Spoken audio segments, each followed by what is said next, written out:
आजकल लोग एक दूसरे का बुरा करने के कई कारण हो सकते हैं।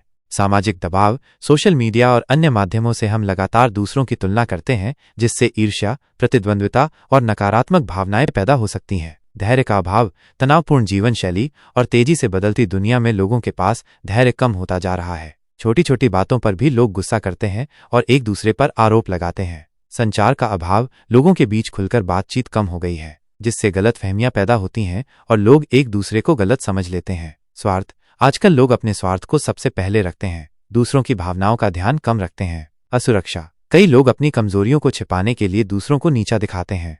इस समस्या का समाधान कैसे निकाला जा सकता है? सकारात्मक सोच, हमें दूसरों की अच्छाइयों को देखना चाहिए और उनकी प्रशंसा करनी चाहिए। संचार, हमें खुलकर बातचीत करनी चाहिए और अपनी भावनाओं को दूसरों के साथ साझा करना चाहिए। धैर्य, हमें धैर्य रखना चाहिए और छोटी छोटी बातों पर गुस्सा नहीं करना चाहिए। सहयोग, हमें एक दूसरे का सहयोग करना चाहिए और एक दूसरे की मदद करनी चाहिए। करुणा, हमें दूसरों की भावनाओं का सम्मान करना चाहिए और उनके साथ करुणा का व्यवहार करना चाहिए। ये याद रखना महत्वपूर्ण है कि हम सभी इंसान हैं और हम सभी गलतियां करते हैं। हमें एक दूसरे को माफ करने और आगे बढ़ने की कोशिश करनी चाहिए।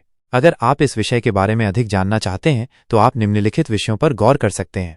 मनोविज्ञान, मनोविज्ञान के सिद्धांतों के अनुसार हम लोगों के व्यवहार को कैसे समझ सकते हैं। समाजशास्त्र, समाज में होने वाले बदलावों का लोगों के व्यवहार पर क्या प्रभाव पड़ता है। धर्म, विभिन्न धर्मों में मानवीय मूल्यों और व्यवहार के बारे में क्या कहा गया है। मुझे उम्मीद है कि ये जानकारी आपके लिए उपयोगी होगी।